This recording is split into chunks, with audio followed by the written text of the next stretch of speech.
Boa noite, Abidão. Tudo bem? Tudo bem, vamos dar início à nossa live histórica. Hoje nós iremos falar sobre a história do Maranhão, sobretudo sobre esse período conhecido como sarneysismo. E aí o meu amigo pode começar a fazer um paralelo para a gente desde os anos 60, ou um pouco antes, a partir da eleição de Sarney em 54, quando ele se tornou suplente. E aí é uma conversa que nós vamos ter. Não temos limite de horário, até porque, se não der tempo, a gente continua outra coisa. O assunto é importante, são fatos que a história não conta. E aí a gente está aqui para lhe ouvir, trocar essas ideias com você. Bom, então, eu acho que, em primeiro lugar, a gente tem que dar um mergulho, né, no ambiente político do país nesses primeiros 5 anos da década de 60. Uhum. Então, em alguns fatos importantíssimos, né, que devem ser registrados. Em primeiro lugar, em 60, inaugurou-se Brasília. Juscelino Kubitschek inaugurou Brasília, nova capital da República, tirando o Distrito Federal, que era no Rio de Janeiro, e passando para Brasília. O que deslocou todo o poder federal para uma cidade nova, ainda praticamente desabitada, né? Uhum.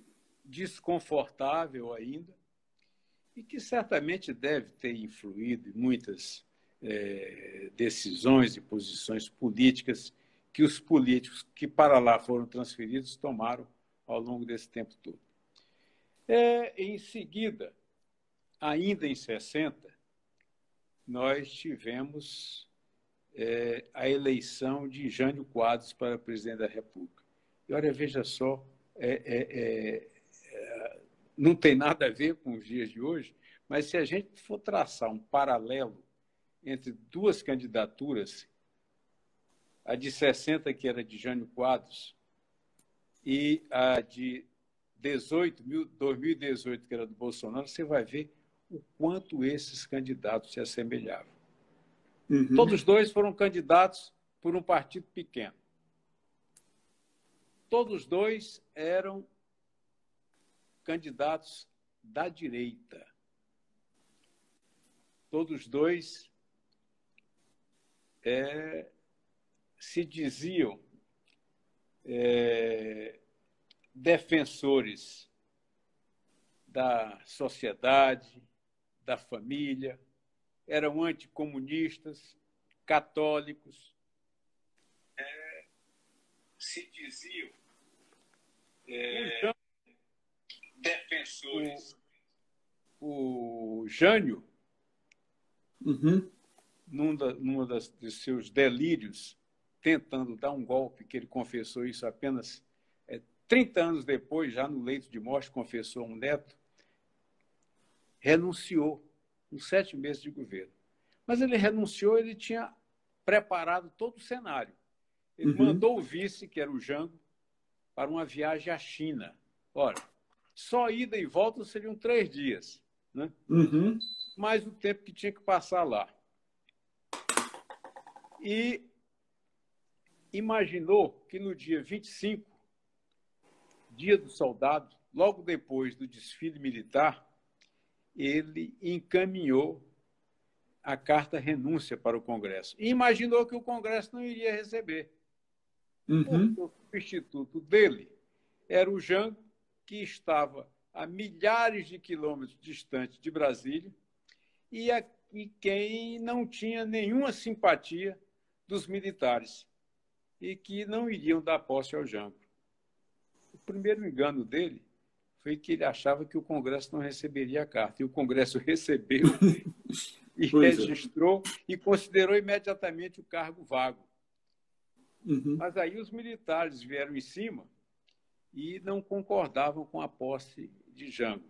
Mas, como no Brasil tudo se dá um jeitinho, né? Resolveram fazer uma emenda constitucional criando aí um parlamentarismo meia-boca. para que o Jango assumisse, mas com os poderes bastante reduzidos. Certo. E isso aconteceu ainda em setembro. A renúncia do Jânio tinha sido 25 de agosto. Então, logo nos primeiros 15 dias de setembro, o Jango já assumiu. Ele tinha vindo da China, ficou no Uruguai esperando essa decisão do Congresso, se aprovava ou não aprovava o parlamentarismo. Ele concordou, aceitou, era a maneira que ele tinha de assumir o poder, veio, assumiu. O primeiro-ministro escolhido foi Tancredo Neves, né? E esse parlamentarismo só durou 2 anos. Né? Esse parlamentarismo teve primeiro-ministro Tancredo Neves, depois de Tancredo Neves, Brochado da Rocha, que era um deputado do Rio Grande do Sul, e depois Hermes Lima, que também era deputado. E aí, o Jango era um parlamentarismo tão bagunçado que, às vezes, o Congresso decidia uma coisa contra o primeiro-ministro. E aí ninguém se entendia mais. E quem foi se fortalecendo foi o Jango, né, que acabou conseguindo aprovar no Congresso um plebiscito para decidir se o governo seria um governo presidencialista ou um governo parlamentarista. Ora, não deu outra. Né? O presidencialismo ganhou por uma grande margem. Teve, na época, me parece que quase 10 milhões de votos e o parlamentarismo só 2 milhões. Então, o Jango se fortaleceu e passou a ser realmente um presidente com poderes. Bom, e aí começou exatamente ele fez um plano trienal que recuperava a economia e desenvolvia o país, etc. E começou a pregar... Só voltando um pouco, é verdade que nesse momento Sarney quase se torna ministro? Como foi essa história? Essa história já foi depois que o Jango realmente tomou posse de fato, né? E de direito já era, mas de fato era uma rainha da Inglaterra, né? Mas aí ele passou a ser realmente o homem forte do poder, né?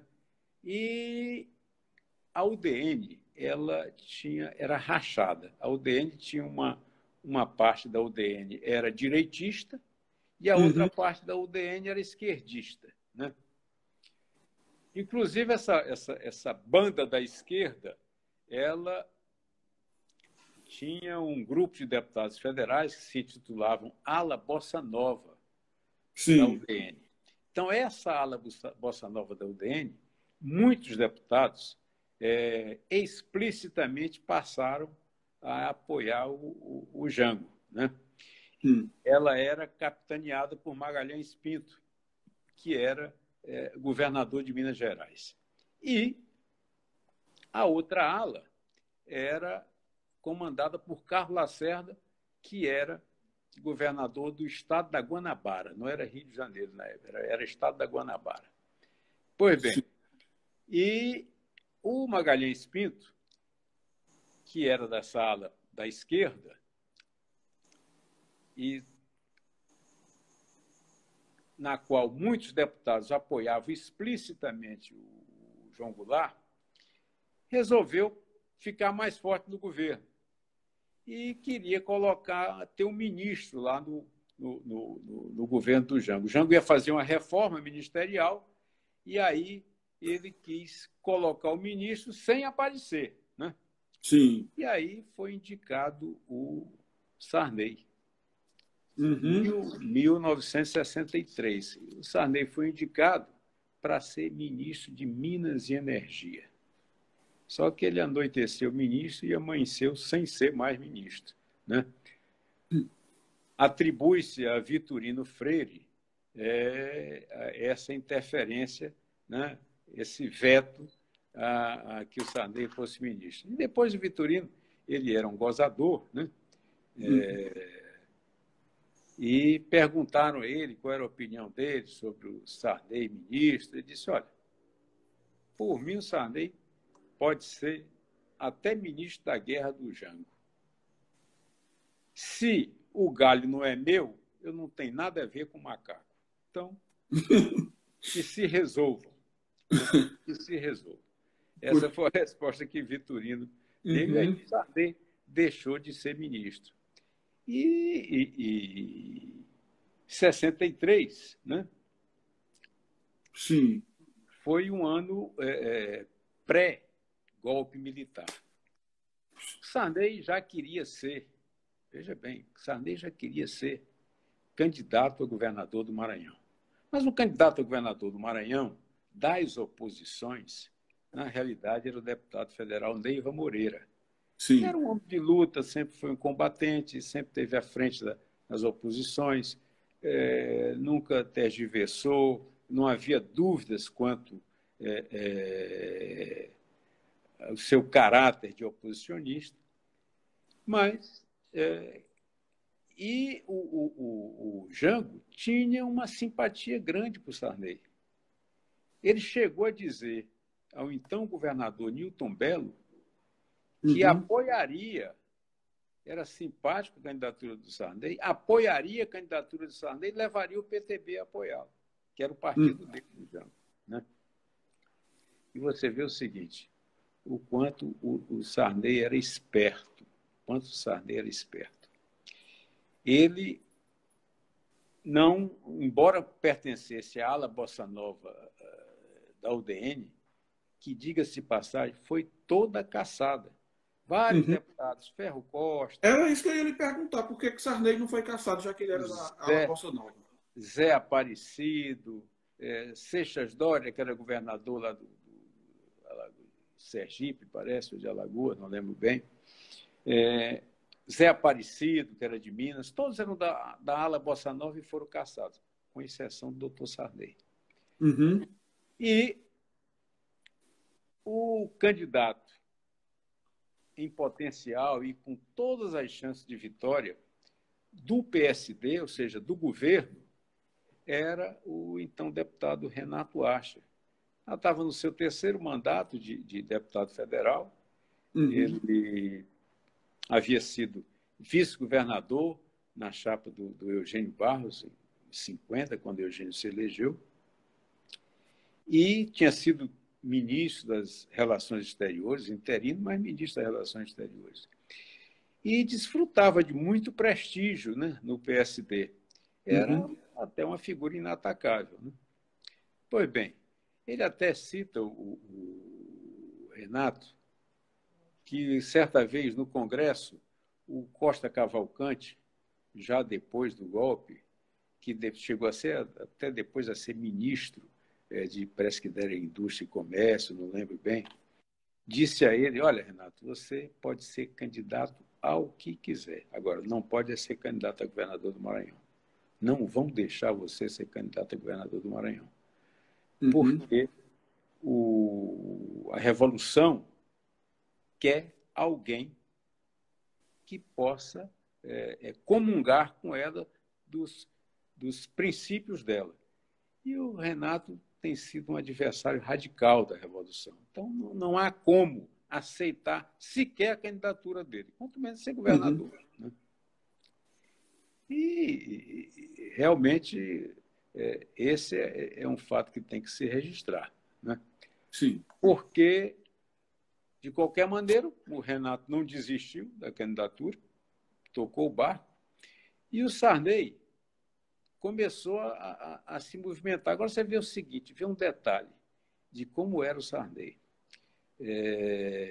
Um deputado, Herbert Levy, que era da UDN, ele chegou a propor,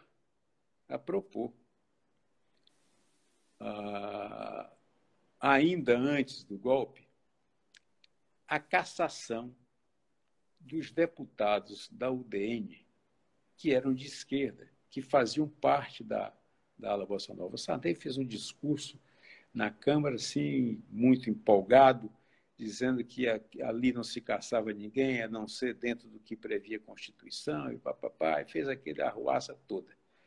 Então, tinha a simpatia do Jango para ser candidato a governador. Tinha sido quase ministro do Jango, não foi pelo veto do Vitorino.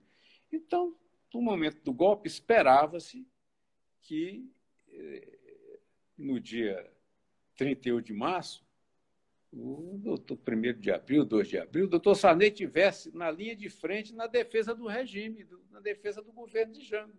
E o que faz o doutor Sarney no dia 20 de março? O doutor Sarney ele fez o seguinte, ele tirou uma licença para tratamento. Então, em 20 de março, antes o golpe já era anunciado, né? Quase todo mundo já sabia que ia ter alguma coisa. Sabia, isso estava na cara. O Magalhães Pinto já tinha avisado para ele, já tinha dito para ele, olha, o Jango, cuidado, o Jango, o que ele está fazendo está tudo errado. Esse barco dele está balançando muito. Né? Ele próprio diz que o Magalhães Pinto disse isso para ele. Diz que não convidou ele para participar do golpe, também não comunicou que ia haver o golpe, mas disse isso para ele. Né? Sim. Quer dizer, uma raposa velha, né? Uhum. Para bom entendimento, minha palavra basta. Então, o doutor Sarney, dia 20, ele tirou uma licença. No dia 1º de abril, ele voltou, já com a situação resolvida. O que aconteceu? Ele disse que ele tinha um problema de acne e tinha sido lançado um remédio novo. Ele tomou esse remédio e começou a dar uma dor de cabeça violenta nele. Ele vomitou muito, pensou que tivesse com um tumor na cabeça, mas aí chamaram os médicos, ele foi examinado e chegaram à conclusão que era uma labirintite. E nessa labirintite, ele passou 12 dias, né, afastado do Congresso. Quando voltou, estava tudo sacramentado. O Jango não tinha resistido, né, e os militares já estavam no poder. Sim. Você estava onde, Adécio, nesse momento? Olha, eu era um jovem de 17 anos, mas já militava na política estudantil. Eu era, inclusive, presidente do Grêmio Estudantil Coelho Neto, dos maristas. Eu estava no Marista. Nessa época, eu tinha 16 anos, né? 16 anos. E, interessante, a Lenita, uma prima minha, era noiva e ia casar com o Newton Belo Filho. Lenita, filha de Benu Lago, meu tio, irmão do meu pai. Já era governador, né? Já era prefeito de Bacabal nessa época? Era prefeito de Bacabal. E o Newton Belo, pai do Newton Belo Filho, era o governador do estado. Ambos eram do mesmo partido, né? E os filhos iam se casar. E o casamento era no Rio de Janeiro, porque a Lenita morava no Rio de Janeiro. Né? Sim. O casamento foi marcado para o dia 2 de abril de 1964. Fui eu, meu pai, minha mãe, o próprio Benu Lago foi também. Nessa época, era o Constellation da Pander. Né? A gente saía daqui meia-noite, chegava às 6 horas da manhã no Rio de Janeiro. Sim. Então, nós saímos daqui e chegamos lá, saímos no dia 28, amanhecemos dia 29 no Rio de Janeiro. O Eduardo Lago, esse que era dono da Coca-Cola, filho de Benu, foi nos receber no aeroporto. E era no aeroporto do Galeão. Sim. E quando nós saímos para chegar em Ipanema, que era o apartamento do Benu, que Lenita morava, todas as ruas que davam acesso ao Palácio Guanabara, que era onde era a sede do governo do estado da Guanabara, cujo governador era Carlos Lacerda, estavam interrompidas por caminhões de lixo da Conlurb, que era a Companhia de Limpeza Urbana do Rio de Janeiro. Né? Já o golpe estava em pleno andamento e a cidade estava assim, efervescente, estava em ebulição. Né? E fomos para casa, dia 30, eu me recordo bem,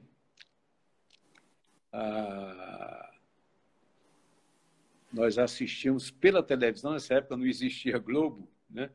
era TV Rio, TV Tupi, não lembro qual era a televisão que nós assistimos, e estava eu, meu pai e Benu, que era meu tio, assistindo o discurso do Jango no Automóvel Clube. Era o Uhum. discurso para a Associação dos Sargentos da Sim. Marinha. E tinha um jargão na época que eles gritavam: manda brasa, Jango, e o Jango fez um discurso empolgado, né? Defendendo a revolta dos sargentos, etc, etc. Eu lembro bem, Benu, que era a raposa velha, olhou assim e disse: isso está me cheirando a despedida. Discurso de despedida. Pois bem, não Uhum. deu outra coisa. O casamento, eu lembro bem do casamento da Lenita, dia 2 de abril, né? Foi na Igreja Santa Margarida Maria da Lagoa. Uhum. E lá estavam, nesse casamento, o Newton Belo era governador do Maranhão, o governador do PSD, né? Um partido aliado do Jango, que era o PTB, que estava no governo. Uhum.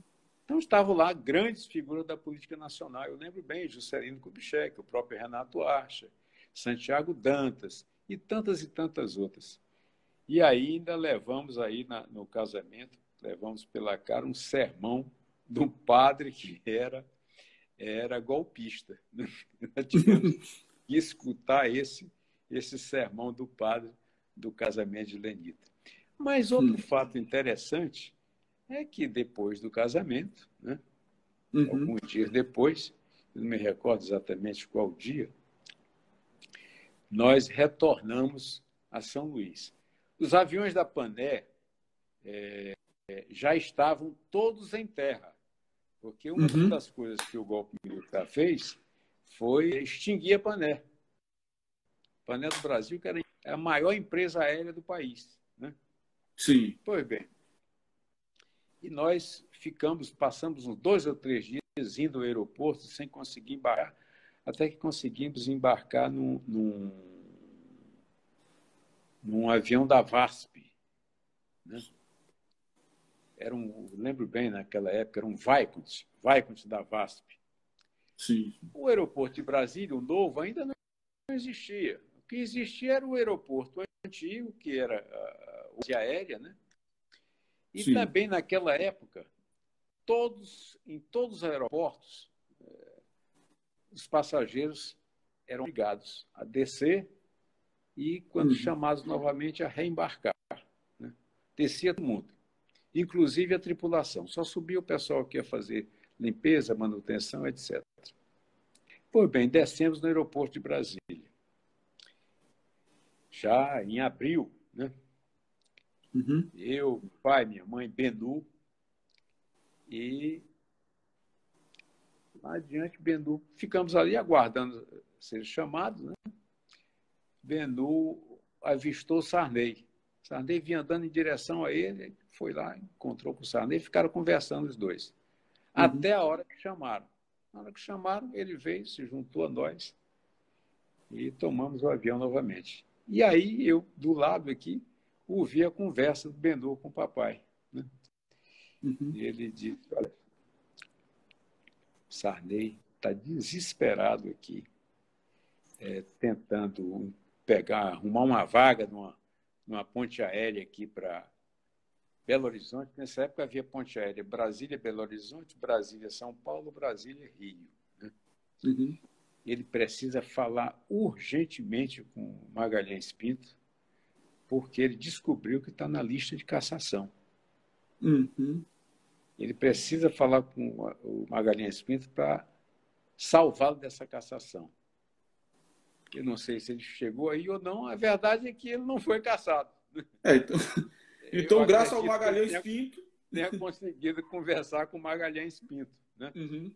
Que era mentor político dele, né? E tinha E força junto aos militares. tinha força junto aos militares, era uma das lideranças civis do golpe Do... militar, né? Uhum. E o Magalhães Pinto, veja bem, Magalhães Pinto era um pretenso candidato a presidente da República, era o Uhum. tenista. E mais um detalhe, uma das primeiras coisas que o Castelo Branco fez quando assumiu depois foi eleito pelo Congresso, com voto de Juscelino, inclusive, com voto de Sarney, com voto de muita gente, né? Ele disse, olha, eu quero comunicar que eu sou udenista de cabresto. Uhum. Então, já Sarney encontrou um santo onde se agarrar, né? Uhum. Bom, ele é udenista, eu sou udenista, bom, é por aqui. Já a essas alturas do campeonato, não se fala mais da simpatia de Jango, candidatura de Sarney, não se fala mais da tentativa de Sarney ser ministro do Jango, não se fala mais da ala bossa nova da UDN. Certo.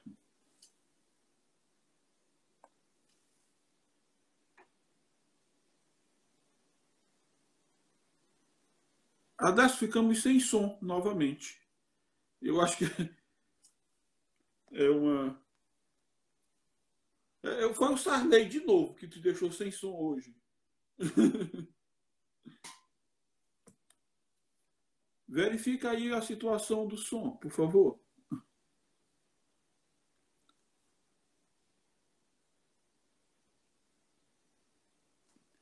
Verifica aí o que aconteceu com o som, Adecinho.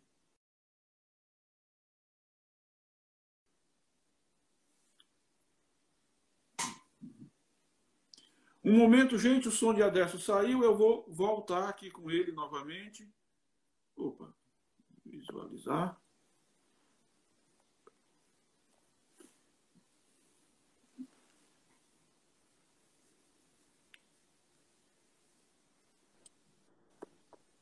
Rapaz, toda vida que a gente fala do Sarney, o som corta.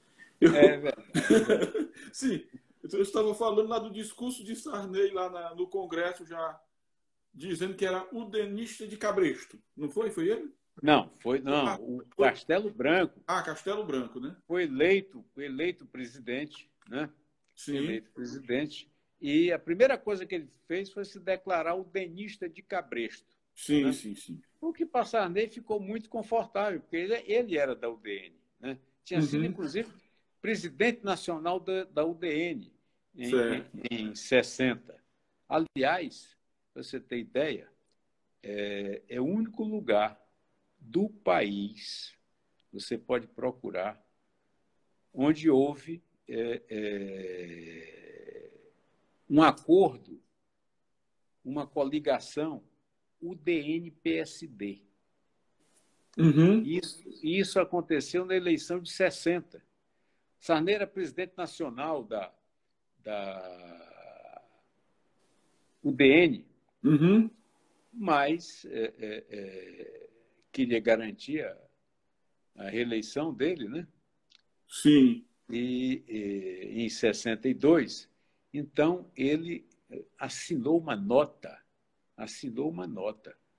como presidente da UDN, dizendo que a UDN, aqui no Maranhão, passava a apoiar o governo do Matos Carvalho, que era o governador da UDN, e que apoiaria, isso foi em 59, Sim. e apoiaria a candidatura do deputado Newton Bello ao governo do Estado em 60. Até porque o programa de governo do Newton Bello se coadunava com o programa da UDN. Quer dizer, mas ele chegou a apoiar a eleição de Newton Bello? Chegou a apoiar a eleição de Newton Bello. Ele só foi romper com Newton Bello em 1962. Ah, sim. 1962, quando o Jango, que é um aliado do PSD, do PTB, o Jango de rainha da Inglaterra nessa época. Era presidente, mas com parlamentarismo. Sim.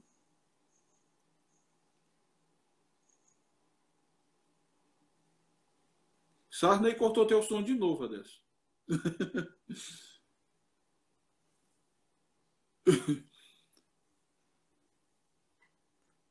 Houve um corte novamente no som.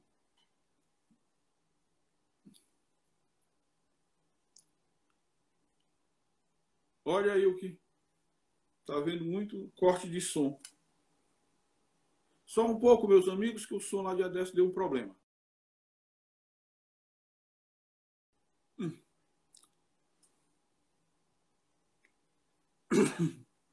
Um momento, pessoal, que o Adesso vai voltar novamente, porque o som lá deu problema.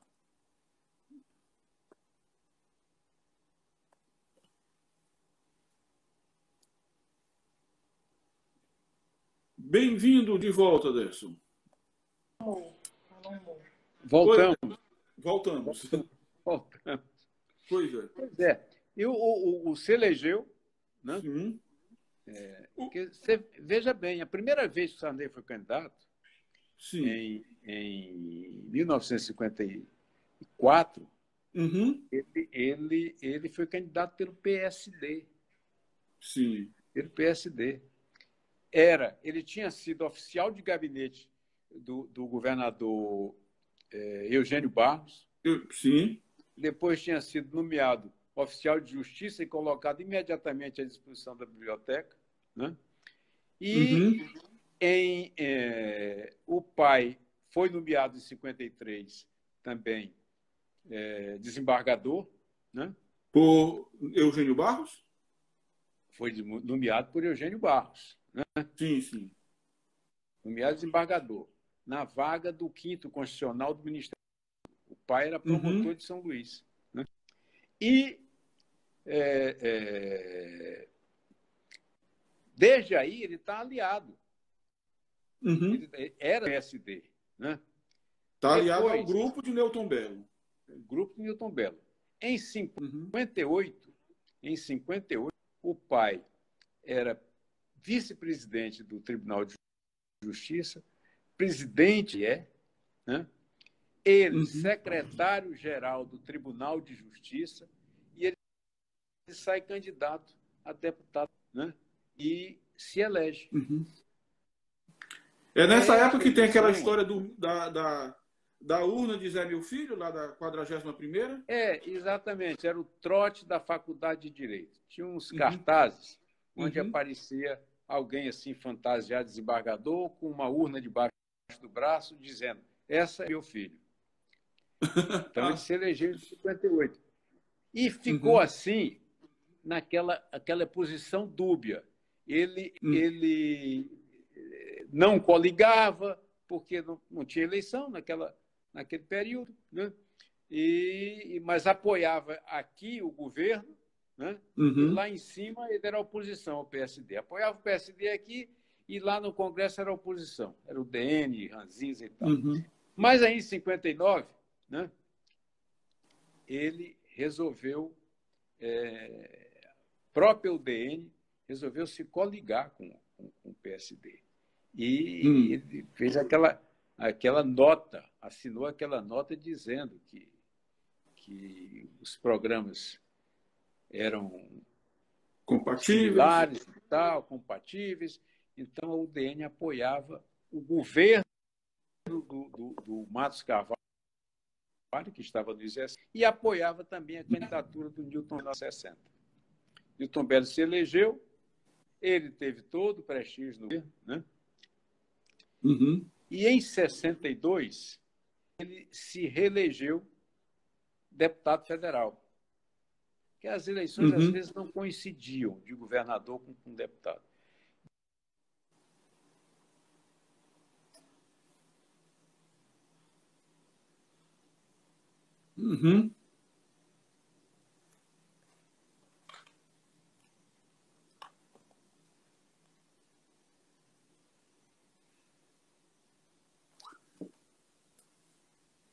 Adesso cortaram o nosso som novamente.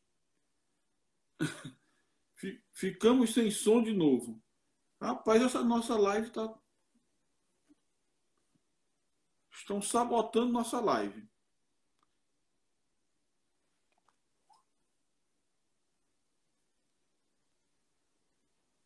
Eu não sei se está chegando aí para os outros, mas aqui acabou o som para mim.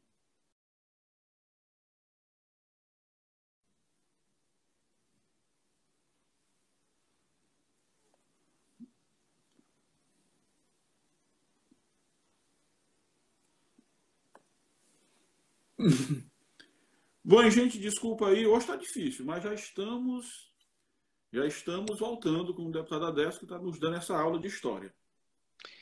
Pois é, já tinha havido aquela tentativa de ser ministro, ele já Uhum, sabia da simpatia que o Jango tinha pela candidatura dele, né? uhum, O Jango já no exercício da presidência, de fato mesmo, de fato e de certo. direito, né? E a política prosseguiu, a vida seguiu, né? Uhum, E o Jango criando problemas para si, para seu governo, né? uhum. Começou a haver uma reação, caiu de novo, né? Não, não, já estamos aqui. Ah, O seu som está bom Uma agora. reação, uma reação muito forte, né, ao Uhum, governo do Jango. Foi exatamente nesse período que o Sarney tirou a licença, a famosa uhum, licença, só chegou ao Congresso quando já estava tudo sacramentado, né? O golpe já tinha sido concluído, já tinha decidido quem havia ganho. Só faltava legalizar, né? Ou seja, uhum. elegeu o Castelo Branco presidente. Ele só foi para eleger o Castelo presidente. Já estava tudo Certo. resolvido. Já o Jango já deposto, né? Uhum. Tinha a simpatia pela candidatura dele, mas agora não adiantava nada, ele não queria nem que ninguém soubesse disso, né? Uhum. E o Castelo, se dizendo o denista ferro denista, então juntou a fome com a vontade de comer, né? Uhum. Então, o ano de 64 correu, o Sarney já tinha conseguido que dois partidos, embora ele fosse da UDN, ele já tinha conseguido que dois partidos pequenos, ainda em 63, era PTN e não me lembro se era PRP também, Uhum. registrassem como se tivessem que ele seria o candidato desses partidos, né? Embora ele Uhum. fosse do UDN. Eu não sei se isso é Certo. possível legalmente hoje, mas naquela época era, né? Ele já estava com Sim. a candidatura garantida por esses dois partidos, né? Pois Uhum. bem, e a coisa foi se afunilando. O Renato era um candidato fortíssimo, o Neiva, que era o candidato, realmente era o candidato forte da oposição, havia sido caçado, preso, depois foi exilado, né? Sim. Mas para aí, Adesso. Nesse momento, o Sarney. Nós já estamos falando da eleição de 65, né? Pois é, já estamos em 65. Já Estamos estamos saindo em de 65. 64 para Sim. 65. Já estamos Uhum. tratando dessa eleição. E, Tratando dessa. exatamente. O grupo de Nelton Berto se dividiu em dois, né? Isso aí foi o seguinte: o Castelo ele colocou na cabeça de que ele dizia que era o denista de Cabresto, então tinha que eleger um candidato da UDN. E o candidato da Uhum. UDN era o Sarney. E tudo Hum. que fosse possível fazer para eleger o Sarney seria feito, né? Uhum. Seria feito. Então, Então, o Sarney teve apoio maciço dos militares aqui. sem nenhuma dúvida, sem nenhuma dúvida, teve um Uhum. apoio declarado, assim, explícito militares, né? Então ele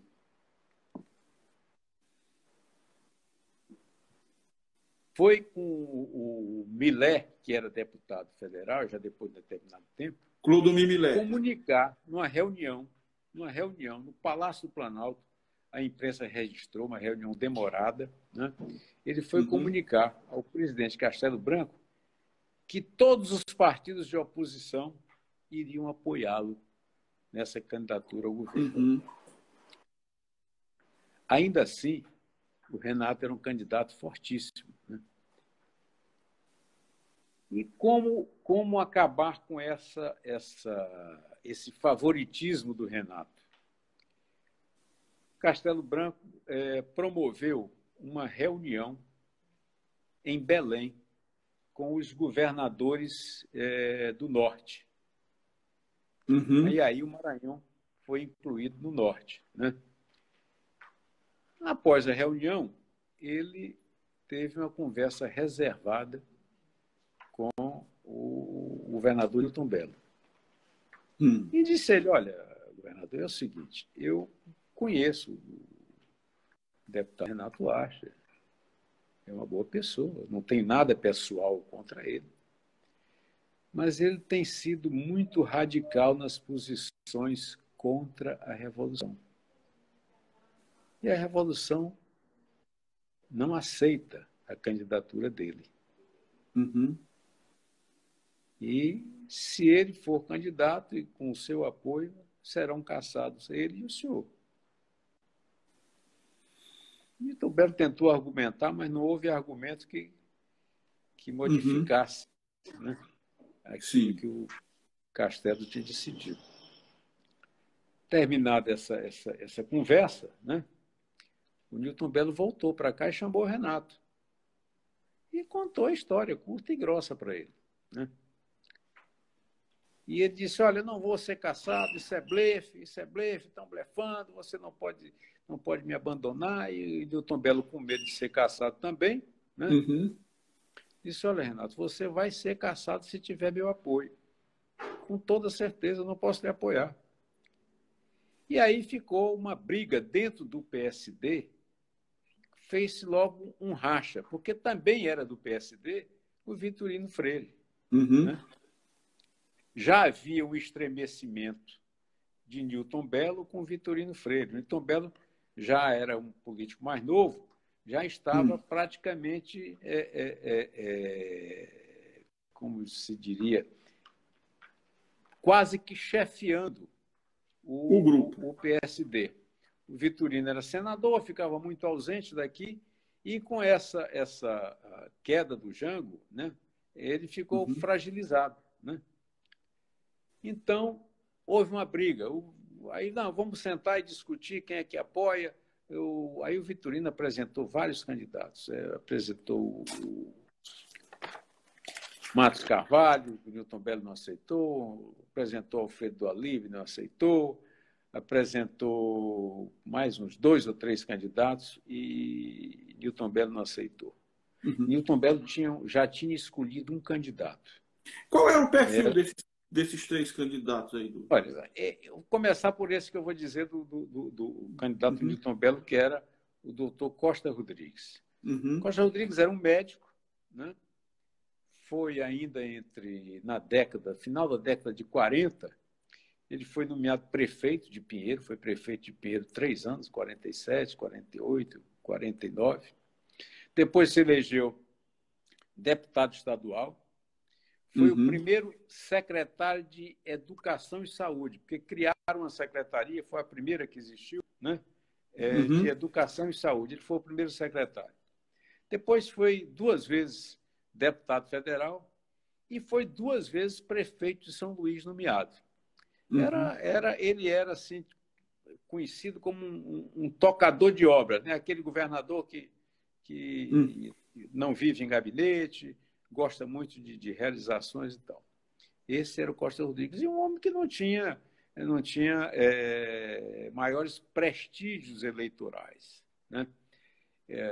Na realidade, o grande padrinho era o Newton Bello, que era o governador. Pois bem, quando o Vitorino viu que o Newton Bello não aceitava nenhum outro nome, ele chegou a propor o seu próprio nome. Bom, então, você não aceita ninguém? Então, eu vou ser o candidato. E Newton Bello disse não. Já naquela época, Vitorino já estava muito desgastado, já estava em final de mandato, né? Aí ele disse, não, o candidato é o Costa Rodrigues. E aí romperam. O Renato, que também era do PSD, né? Era do PSD, também não tinha mais boas relações com o Vitorino. O Renato já pulou logo para o PTB, né? Disse, bom, aqui eu não tenho problema nenhum, eu vou ser candidato. E o que o Vitorino fez? O Vitorino bloqueou o PSD, que era uma legenda conhecida, forte e tal, e acabou não fazendo a convenção o PSD. O PSD não concorreu na eleição, não teve candidato. Né? E o Newton Bello conseguiu, na época era deputado, Franco Montoro, né? Que depois foi um dos fundadores do PSDB, era o presidente do PDC. Ele conseguiu a legenda do PDC para que o Costa Rodrigues concorresse pelo PDC com o Antenor Bogéia, que era a liderança maior do PDC no Estado, com o Antenor Bogéia de vice. Né? Renato pegou o ex-deputado Pedro Braga como vice, e Sarney pegou o deputado estadual Antônio Dino, que era um médico que já tinha sido deputado federal 2 vezes, tinha muito prestígio, era uma pessoa inatacável, né? E começaram a trabalhar a campanha. Então, a reunião que o Sarney fez, ele e o Millet fizeram com o Castelo, e tiveram, mais uma vez, a confirmação do Castelo de que o candidato realmente era o Sarney, era o candidato da ditadura, né? Disseram o seguinte: olha, presidente, mas tem algumas condições, algumas coisas têm que ser feitas. A primeira delas é uma revisão eleitoral. Tem que ser feita imediatamente. Segundo, a garantia de tropas federais para fiscalizar a eleição. E o Castelo, bom, não tem problema. De novo, não. Não, está me ouvindo tá ainda? Estou lhe ouvindo, estou te ouvindo. Pois é. Tropas federais para fiscalizar a eleição. Então, começou-se a montar uma estratégia para a eleição do Sarney. A primeira coisa que foi feita, nessa época, a televisão ela estava começando. Só tinha TV difusora, não tinha comunicação com outros estados, né, com outras cidades. Era ao vivo, não existia o videotape, né? E os candidatos iam falar na televisão ao vivo. Pois bem, então a televisão era assim posta fora de questão nessa estratégia, a não ser mesmo em cima da eleição, que era quando os candidatos falavam 1 ou 2 vezes. Né? E tinha, assim, uma espécie de 1 hora para falar. Era um tempo, você imaginou o candidato sem recurso nenhum, sem mostrar nada, era só a cara e a conversa. Né? E o papo. Pois bem, e aí criaram a primeira coisa que você... É uma teoria do seu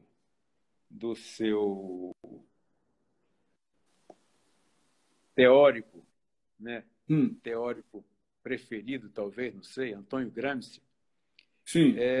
De que deveria ser criado o que ele chamava de aparelhos privados de hegemonia. Sim. O que era o aparelho privado de hegemonia? Aqui, no Maranhão, era o Imparcial. O jornal, que não existia, era o Imparcial, era o jornal pequeno, e outros jornais, 1 ou 2 jornais que não tinham. A circulação, o jornal o Imparcial era o jornal de maior prestígio no Estado. Né?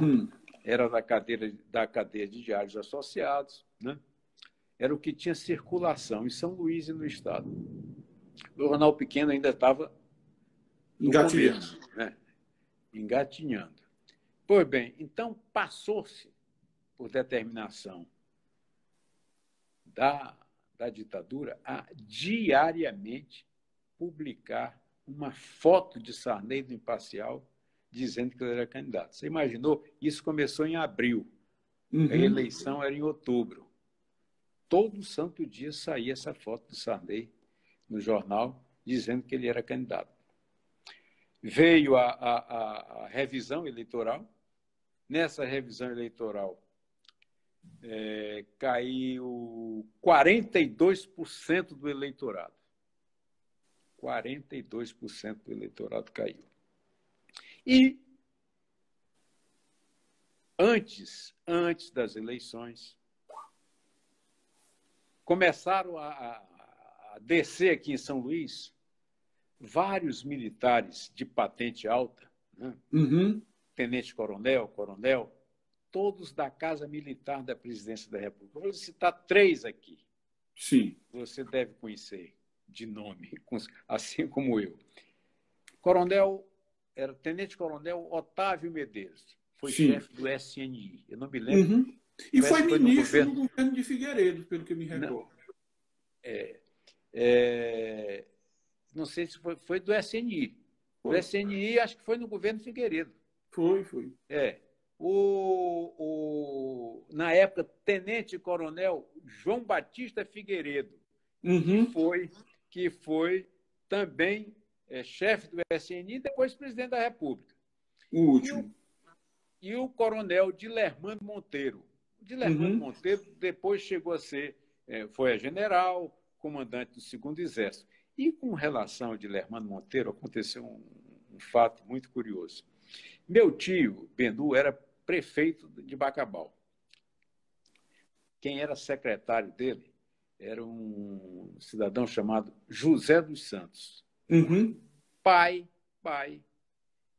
do ex-vereador lá de Bacabal, Jefferson, doutor Jefferson Santos. Era filho do devia ser criança nessa época, não sei nem se já tinha nascido.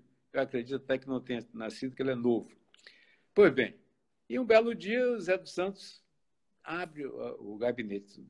Meu tio, Bendu, disse: doutor Bendu, tem um general querendo falar com o senhor aí. General aqui em Bacabal? Que isso, rapaz? Não, o senhor é o general. Rapaz, então manda entrar. Aí entrou, ele se identificou. Prefeito, senhor prefeito, muito prazer. Eu sou o coronel Dilermando Monteiro, da Casa Militar da Presidência da República. E estou aqui numa missão do Marechal Castelo Branco, nosso presidente. Pois não. Ele me encarregou de lhe transmitir um apelo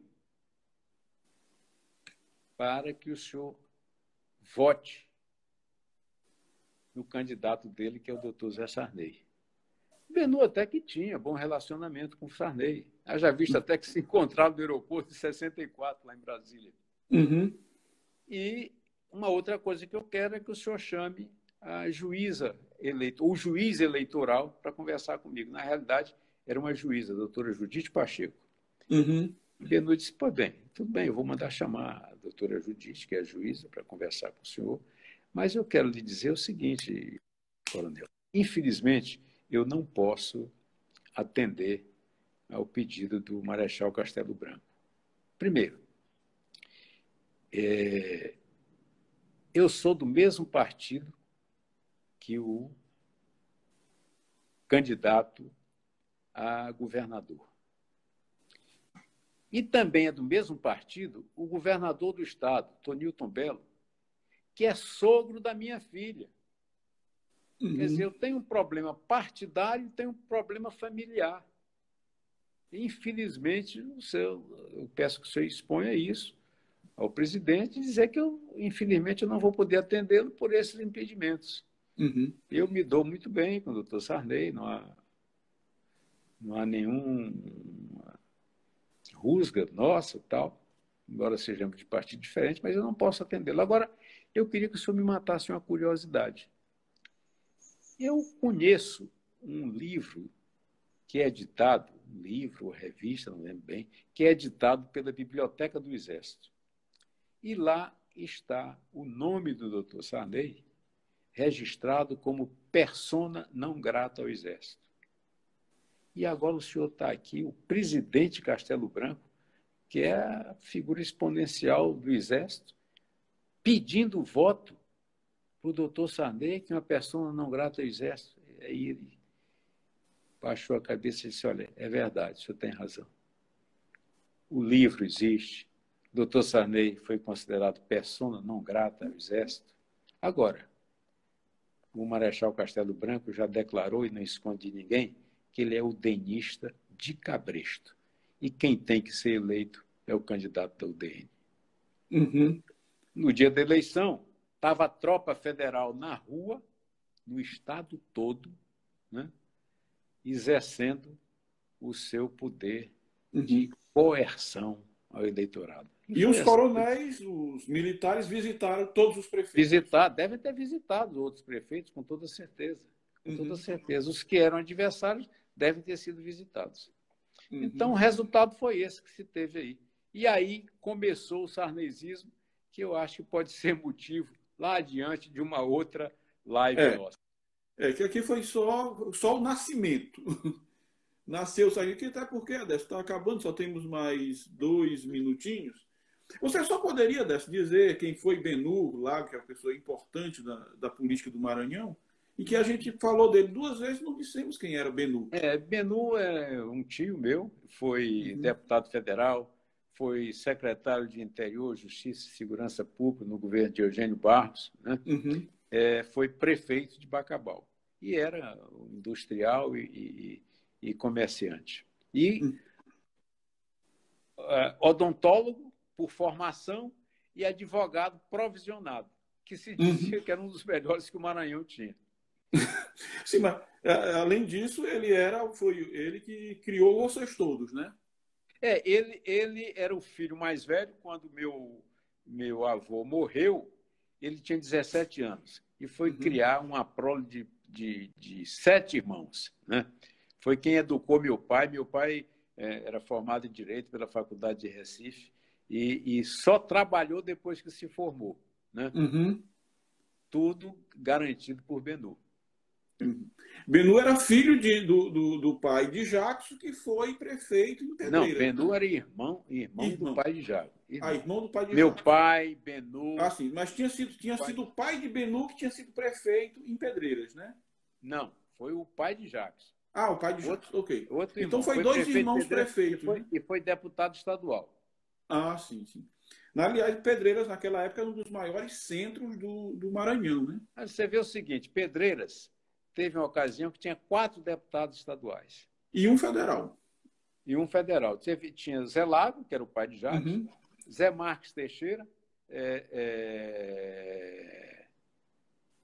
Zeca Branco, que era o Zé Castelo Branco, pai do Josélio Branco, e Clementino Moura. Eram 4 deputados estaduais e um federal, que era Benhur. Adesso, nós temos 30 segundos. Eu quero agradecer a você, quero agradecer a quem nos assistiu e dizer que nós vamos voltar aos nossos momentos de live, pelo menos durante esse período de pandemia. A próxima live talvez não seja com você, porque eu estou querendo tratar de um assunto atual, que é essa questão da pandemia. Então, eu convidei já uma pessoa e estou esperando ela retornar. E aí, mas na seguinte, nós vamos tratar de outra eleição que eu gostaria de discutir com você, que é a eleição de 2016. Eleição de Jackson e cassação de Jackson, nós podemos colocar no 2006. Exatamente.